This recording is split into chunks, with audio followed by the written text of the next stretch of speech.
Hey everyone, welcome back. Hope you're having a fantastic day so far.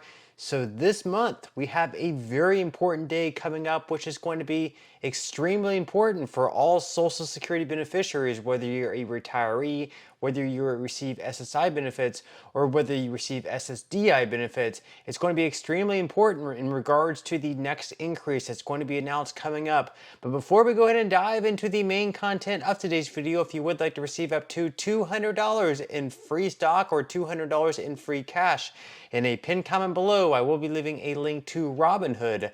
All you have to do is once you click on that link is just sign up for a free account and then simply link your bank account. You do not even have to make an opening deposit. At that point in time, Robinhood will be sending you one free stock worth all the way up to $200. Okay, so diving right into our lead story of today's video, before we get into the important date coming up later this month, we of course are going to be going over three important changes coming up in 2025 for all Social Security beneficiaries. So let's go ahead and dive right into this article here by Kiplinger. So they say that the first one, of course, starting off with the third one on their list, is that Social Security credits and taxes are going to be changing in 2025. This is going to be something that we have to keep in mind, especially for those still in the workforce and nearing Social Security retirement. So in 2025, you'll have to earn more to qualify for Social Security credits, and the wage cap for Social Security taxes will also increase. So basically, as far as Social Security credits go, you must earn a minimum number of Social Security credits to qualify for retirement benefits. The Social Security Administration cannot pay you benefits if you don't have enough credits, and you must earn 40 work credits to become eligible for benefits, and you are allowed to earn up to 4 credits per year, so this would be spaced out obviously over 10 working years. Now, to earn 1 credit this year in 2024, you must have wages and self-employment income of $1,730, and you must earn $6,920 to get 4 full credits. This amount increases annually, so it will rise in 2025, but the exact amount has not been announced yet. In 2023, you only needed to earn $1,640 to earn a credit, which is $90 less than what you need to earn in 2024. So of course, this is going to be increasing next year in 2025. This will be announced very soon. Now, another change that will be taking place next year in 2025 is that the full retirement age will be adjusted as well. So in 2025, you will have to be just a little bit older in order to receive your full retirement benefits. So they go on to say that in 2025, the full retirement age will be 66 years and 10 months. For those who turn 66 in 2024, the FRA is 66 years and 8 months. So this is when you will reach your FRA by birth year. So if you were born in 1958, your FRA is age 66 and 6 months and was reached in 2024. If you were born in 1959, your FRA in that case is age 66 and 10 months and will be reached in 2025. And finally, if you were born in 1960 or later, your FRA in that case is age 67 and will be reached in 2026 and after. So if you were born in 1960 or later, that is the last year in which your full retirement age will be going up. At that point, it is going to be 67 for anyone born in 1960 or later. And right now in Washington, unfortunately for a lot of people, they are in discussions of actually raising the full retirement age once again up from 67 up to perhaps 69 or 70. Their argument being that people are living longer, therefore they should be working longer, and they shouldn't be receiving the full retirement benefit longer than what they need to be. And also, of course, they have that whole solvency issue right now where there's less money coming into the trust fund than money going out, so they need to delay that somehow, or we don't have the solvency issue coming up in 10 years.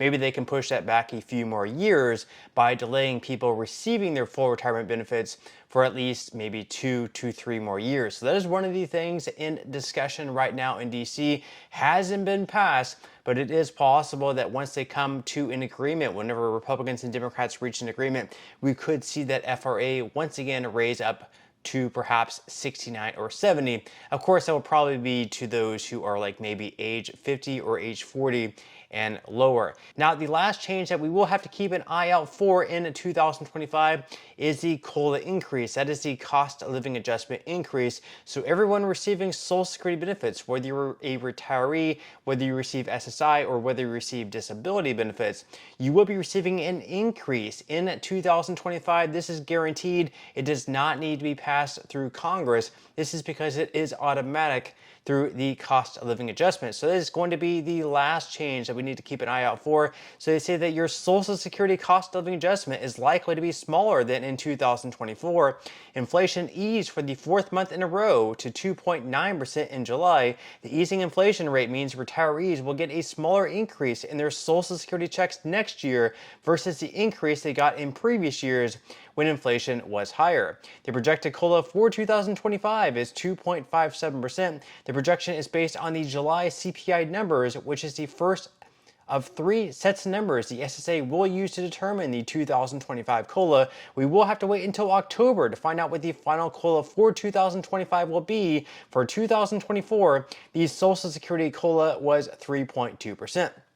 So we have seen numerous projections out there. My personal projection is 2.6%, although I've seen anywhere between 2.4 to 2.8%. And we're going to be going over the numbers here and why this date coming up this month in September is very, very important. So you can see the schedule of releases for the Consumer Price Index. They're up on the screen. So you can see the release date on September 11th. That is going to give us inflation data for the month of August. And basically how we figure, once again, the cost of living adjustment increases is that we have to take 3 months this year. The 3 months are going to be July, August, and September.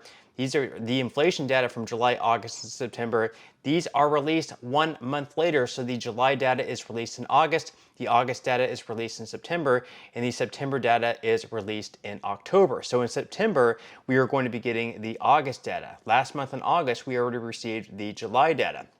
So once again, you can see up on the screen all of these numbers. Really, there's only 6 numbers that we will have to pay attention to. You can see this is the CPIW chart, which is the Consumer Price Index for urban wage earners and clerical workers. This is the data they use to figure out what the cost of living adjustment is going to be. So you can see on the left-hand part of the screen, it will say 2023, and we're going to be looking at those highlighted numbers coming down from July, August, and September. It says 893.309, 898.229, and 900.332. And then if we come down to 2024, so far we just have the July number of 918.931. So right now, if we take the July of 2024 and we divide that by the July number of 2023, what that comes out to is 2.87%. So we would be looking at a cost of living adjustment right around 2.9% if it keeps the current pace. However, if we don't see any inflation take place over the next couple of months, which would be like almost kind of the worst case scenario for a better COLA, but the best case scenario for not seeing any additional inflation, what would happen in that case is that we would see a 2.4% increase, because that would be like basically if the CPIW kept the current pace of 918.931, and that number repeated itself over the next 2 months. However, if we see a 0.2% increase month over month, which would be a 2.4% annualized inflation rate, which would be a lot more realistic with how things are currently going, the numbers would be 920.769 in August, and then 922.610 in September, which you probably wonder what that would mean. Basically, what that would mean if we tally up those 3 numbers from this year and we divide it by the 3 numbers of last year, what that would come up with is a 2.6% cost of living adjustment in 2025. And how exactly is this relevant to you? Well, we're going to be breaking down the numbers right now. So as far as individuals receiving SSI benefits, this year the max benefit you can receive up there on the screen is $943 with a 2.6% increase. That would increase the benefit up to $968. Once again, that is the maximum, not the average.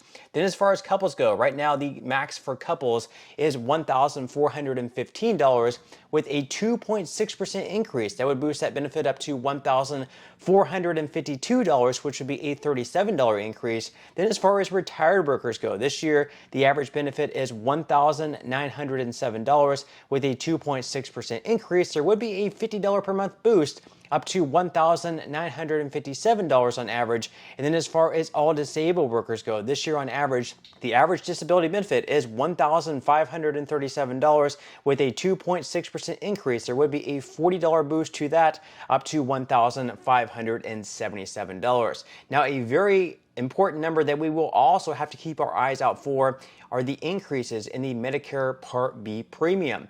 Now, right now, according to estimates at least, it looks like that is going to be increased by 5.9%, which would be higher than the cost of living adjustment that's looking to get boosted up to $185 per month. So it's going to hurt those, especially receiving the less amount now, because their increases, if you're already receiving a low amount of money and you're only receiving, let's say, like a $20 increase for your COLA, well, guess what? If you're receiving like a Medicare Part B premium increase of like $10 or $11, that's going to slash your cost of living adjustment down in half. So that's really going to affect those earning the lowest amounts the most.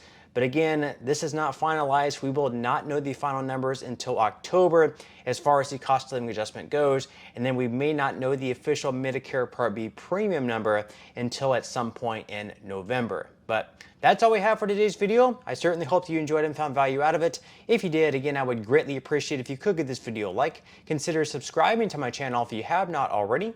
And I will see you in the next video.